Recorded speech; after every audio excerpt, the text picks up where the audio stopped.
Hey family, what's up? It's Frank, everything black. Man, I'm sorry I ain't been able to come on here, y'all. Due to the fact, I'm trying to build a little business on the side here. Um, but I just had to come on here and talk about a few things. The Essen Fest and Ricky Smiley. The warning he gave us. The Democrats are on the move. The fear-mongering. Uh, Ricky Smiley is a Democrat. He's a fear-monger. Anything to say something bad about Trump. I'm not a Trump fan, but I don't see nowhere where he's done anything to harm black people. Foundation Black Americans. And they trying to trip about the Constitution. Foundation Black Americans are Americans. We have nowhere else to go. This is our home. This is where we reside. This is the place we built.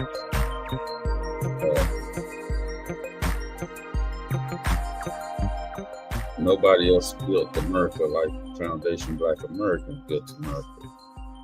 There would be no America without Foundation Black Americans, and we are the only people that are Americans, true Americans. So how they gonna get rid of us? Where we gonna go? You talking about we gonna pack our bags up and grab our families and we may have to go where? Where we gonna go? We built this country. We ain't going nowhere. Now the bootlicks and the immigrants, they might have to leave. White people wasn't here first, so I don't know where he talking about we going. Now they all, like they say, all of them are immigrants. So yeah, they gonna have to get the hell out of here. But us, we ain't going nowhere. We gonna fight for our shit. So go ahead and run like immigrants do. We ain't going nowhere. This is our home. We built this country. If y'all got a problem with it, then you gotta deal with like 40, 50 million FBAs. You don't want that problem. So let's go over here and listen at. Let's talk about Essen Fest first.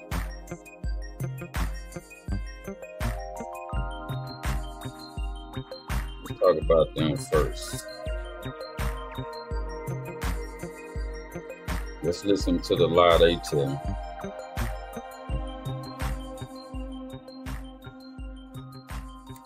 Moreno blames the dip in attendance on losing $2 million in state funding. WGN's Rick Gogri spoke with.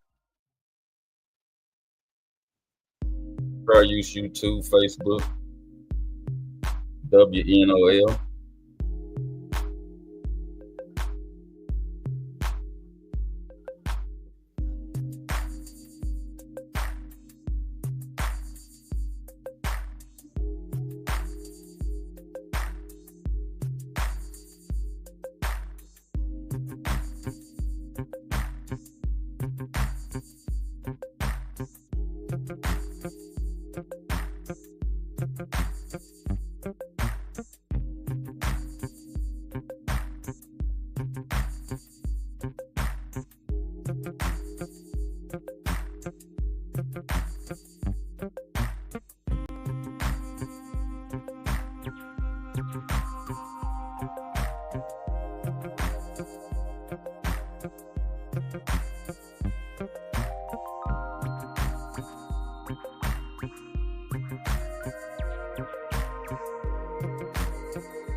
Y'all can't see that. Hold on a minute.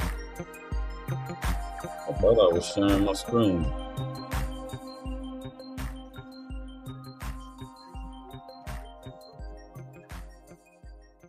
Okay, let's see. Let me start back over so y'all can see what we missed. Well, this year's Essence Fest wasn't as busy as in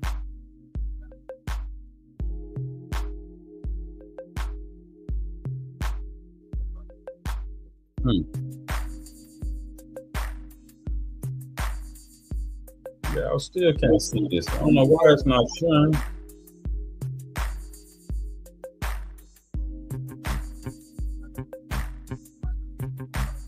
Ellie Schultz, Vice President of Communications with New Orleans and Company. There are 26,000 hotel rooms within a 2-mile radius of the convention center. On Saturday, these rooms were filled up at an 86% occupancy rate, a drop up from its normal rates for Essence. Lower than what it was in 2024 at 91%. According to Councilwoman Helena Moreno, this dip in attendance. Okay, I'm sorry about what happened. I had to stop it for a quick minute. Let me finish up what they was talking about. Give me 1 second.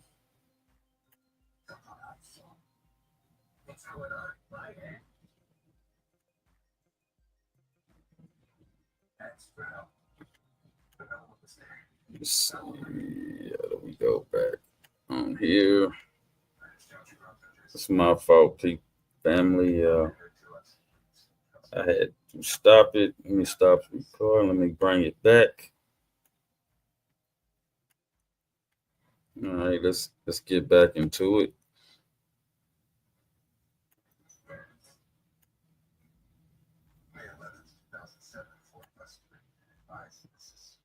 of this year's Essence Fest wasn't as busy as in the past. City Council member Helena Moreno blamed the dip in attendance on losing $2 million in state funding. WAG News' Rick Gogri spoke with New Orleans and Company about the impact and what it could have on the state's. $2 million go a long way for a festival such as it, and it should do this just according.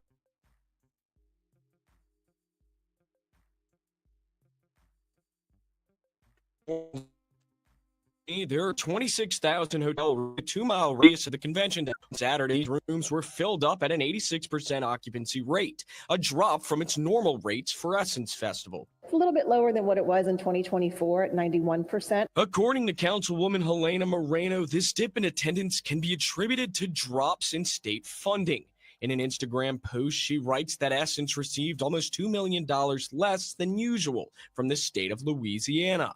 This dip in funding may be significant as next year will be the festival's final year on its current contract. And without the regular attendance, the festival may be on the verge of leaving New Orleans. However, Schultz says the festival is too significant to let go. Essence did an economic impact study last year with Dillard University, and so Dillard University found that for 2024's Essence Fest alone, the event had an economic impact of over $345 million. Schultz says funding is key to keep festivals like Essence going and keep that economic impact alive. Without tourism. So they are trying to say that attendance was low because of funding. That's what they're going with right now. But according to a lot of people I've been talking to, and if you can look at other things about Essence Fest, they have a new CEO, and I think she's from Kenya. And I think the theme was about this year was about Africana or Pan-African stuff, where we recognize Africa. And I think it was like a food contest between Jollof and, New Orleans food. Hold on, man. Let me go over here. Let me let the screen down a little bit. Let's go over here and look at this. Let's see if we can get the context from here.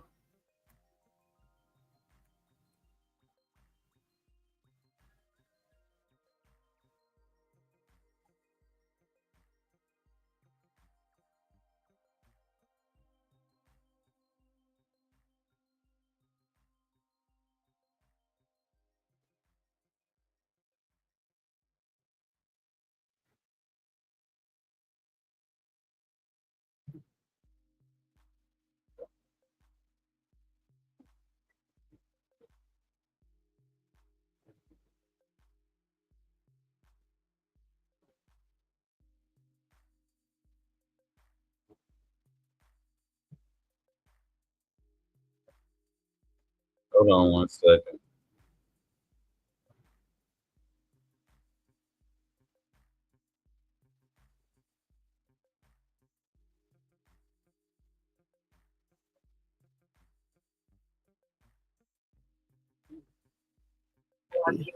The breadth of Black women's beauty. And it was a time of real empowerment for Black entrepreneurship. Lots of advertising agencies and media organizations grew out of that moment. And it was, a team that was so excited to be there and do something that had never been done before. And Michelle, let's talk about that social impact that continues, right, to resonate with the audience. It was 55 years ago, and congratulations, you all recently celebrated. This is the cover.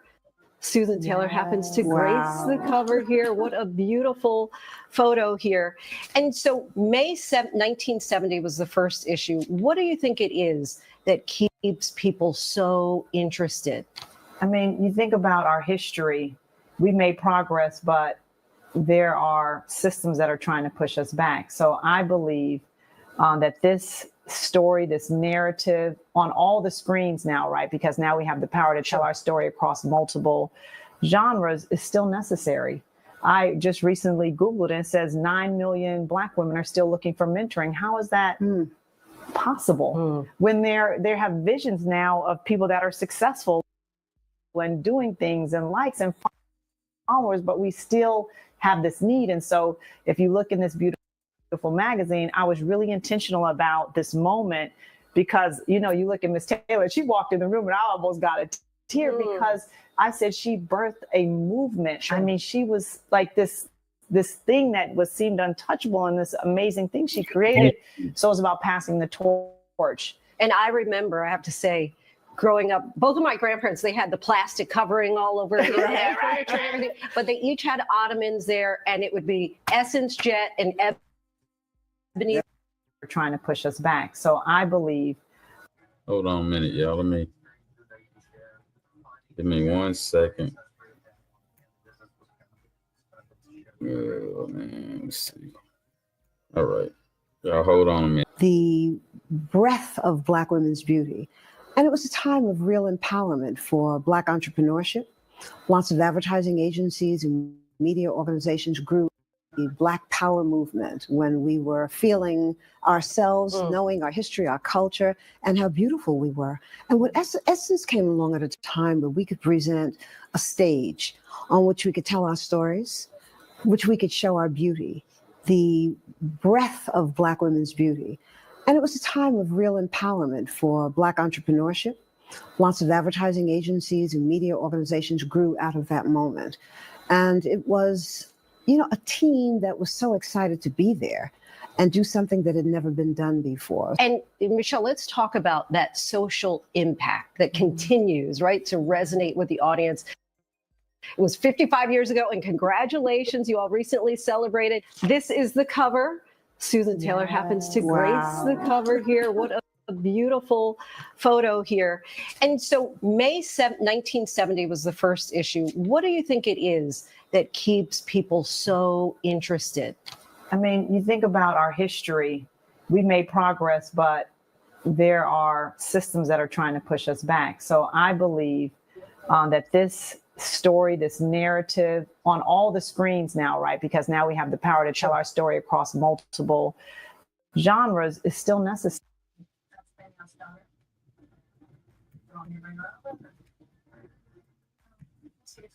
So as you can see, you have Miss Sharon, and you have let me back the camera up a little bit so we can go back and see who these two ladies are.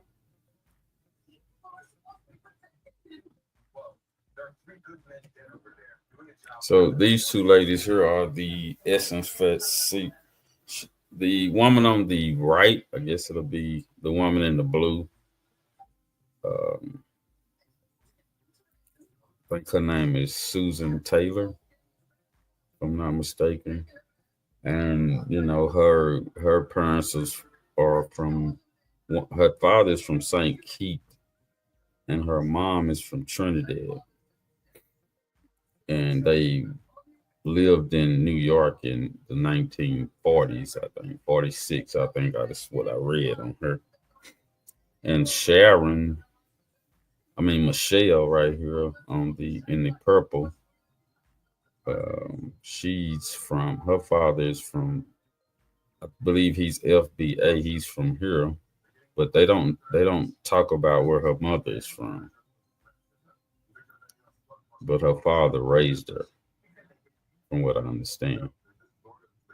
So these two ladies, this lady here has retired. I think she gave up her CEO editing seat to Michelle G, who I think she's married to an immigrant man.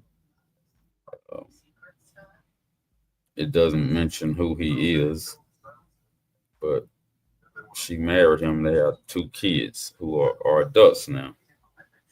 So these ladies here are trying to continue on Essence, but since she took over, Essence Fest has dropped from 91% to 86%. And it's going to continue to drop because she's trying to phase in immigrants, uh, the diaspora African, with the American Foundation, Black Americans, and it's not working. And eventually, Essence, just like BET and Ebony, is going to be over with. Nobody's buying that no more. I think the reason why Black people bought back then, because we were identifying ourselves. We was finally able to feel like we was a part of America from the 60s all the way up. And I think they started this around in the 70s. So the children of the baby boomers was partying, getting free, feeling free, and had a chance to fight for more freedoms, for rights for Black people, but didn't. They chose to party and be the first Black this, the first Black that, but they didn't do anything for Black people. Significant, you know.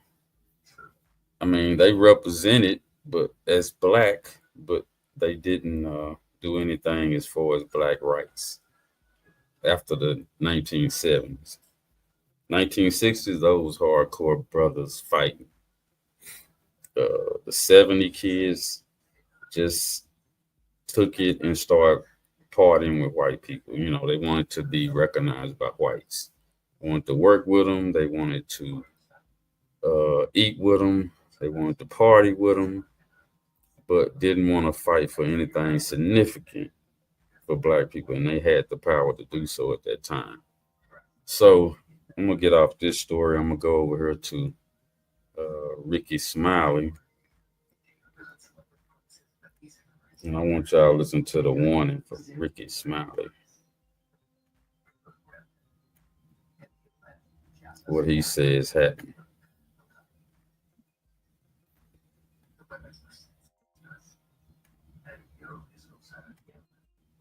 But we are in danger. If you haven't been watching the news and checking out everything that's going on, we're in a lot of danger right now. Because the Constitution, the United States Constitution, as we knew it. They about to cut all through that. And we are accustomed to having rights. All of your rights, all of our rights is at risk right now. First of all, don't believe this bullshit Ricky Smiley is talking. We're born here in America. We are the foundational group through lineage to the slave fields. We built this country. We have nowhere else to go. We're not from Africa. We don't know anybody from Africa. We don't associate with Africans. We don't identify as Africans. So Ricky Smiley is smoking on the Democrat bull crap. Okay, that's what they do. And they trying to say this because Trump is running the United States. So they doing the fear-mongering thing that black people do when the Republicans are in charge. This is just what black fearing Democrats do when the other team, which is the Republicans, are in charge. Now, when Democrats are in charge, they happy and shit is getting worse on black people by the day.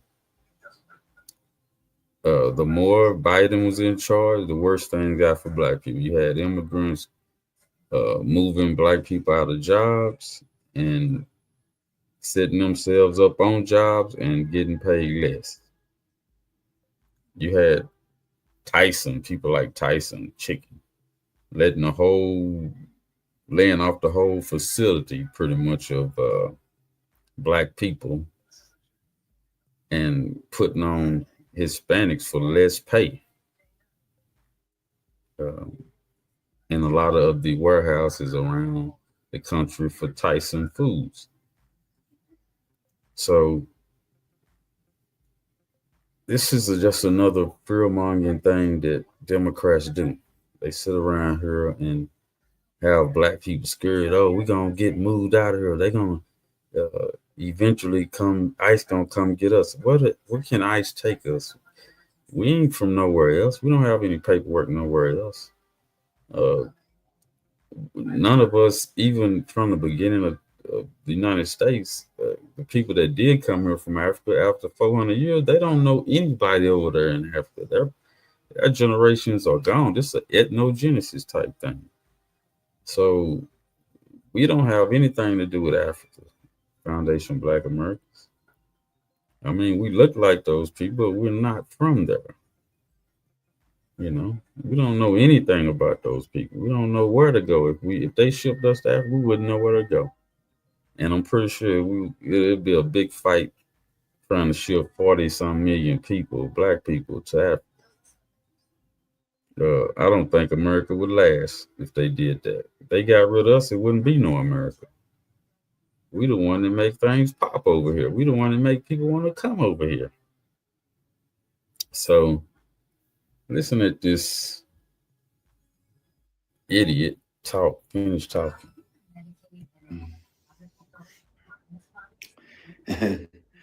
That whole make America great again, as far as this administration and the way he is going and the way things are going. And when they say great again, that means your ass don't have no rights. We had rights back then.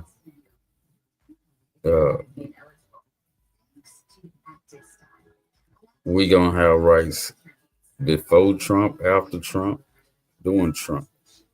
The problem is the Democrats get in charge and they start eating away our rights. They start ignoring our rights. We don't have any rights when the Democrats in charge, no way, because they ignore everything that black people try to do. They had a reparation hearing. What they do? Black people don't need no money. You got all those Negroes and bootlicks up there talking about black people don't need no money. We just need an apology and we need education But when it comes to immigrants, they come with the checks.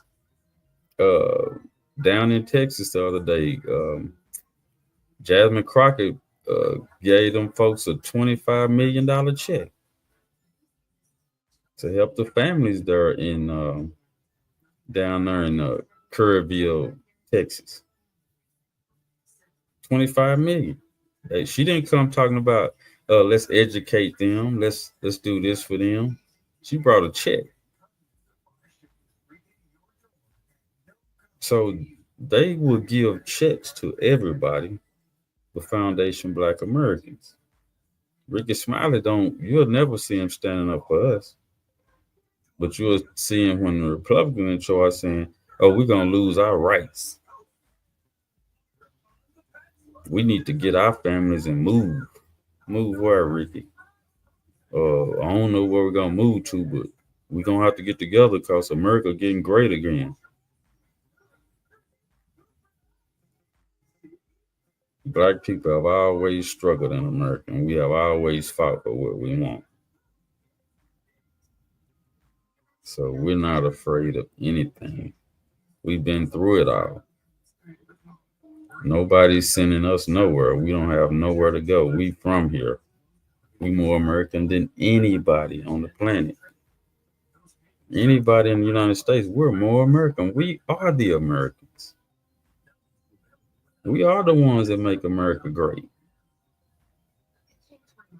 Let's listen back at him. If you go and watch Joy Reid videos, if you get an opportunity to watch Joy Reid videos. Now, Joy Reid is an immigrant from Haiti or somewhere. No, she's from, it's not from Haiti. It's from, what's the name of that town, that country? Anyway, she's not from here. Now, he's telling you to go listen to somebody who's not from here. Right? And she gonna tell us where that we could be deported, like them. We're not them. These are fear-mongering Democrats. Right? They still love Democrats, and Democrats are the ones who kicked them off the radio, who kicked them off the television stations. When they done with them, when they done with Ricky Smiley, he won't be able to get a job nowhere.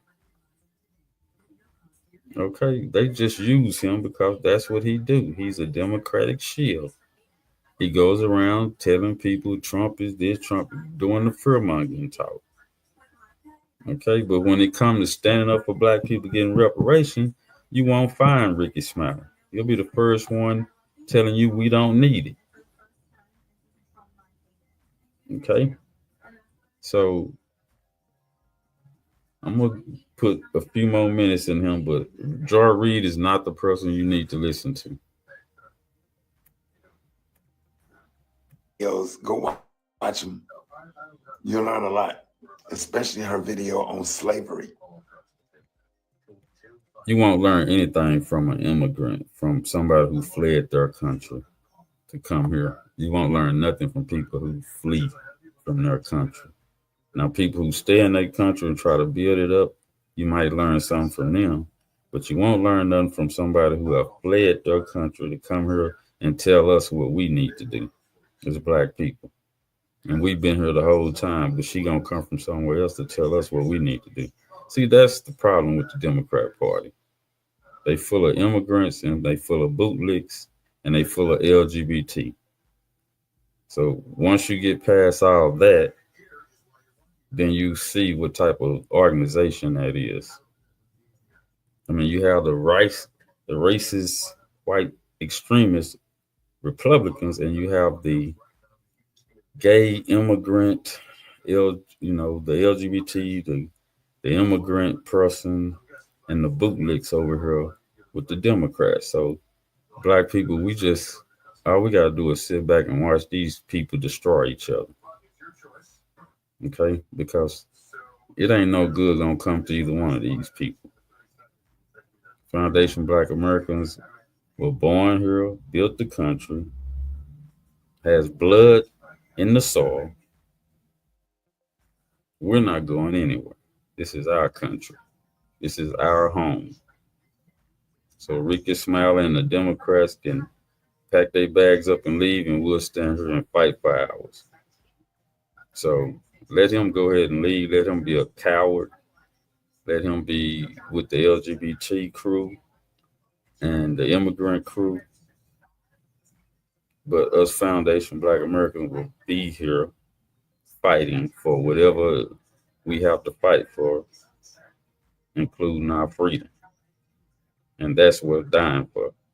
Anyway, this is Frank Blanton, Everything Black. I'll see y'all on the next go around.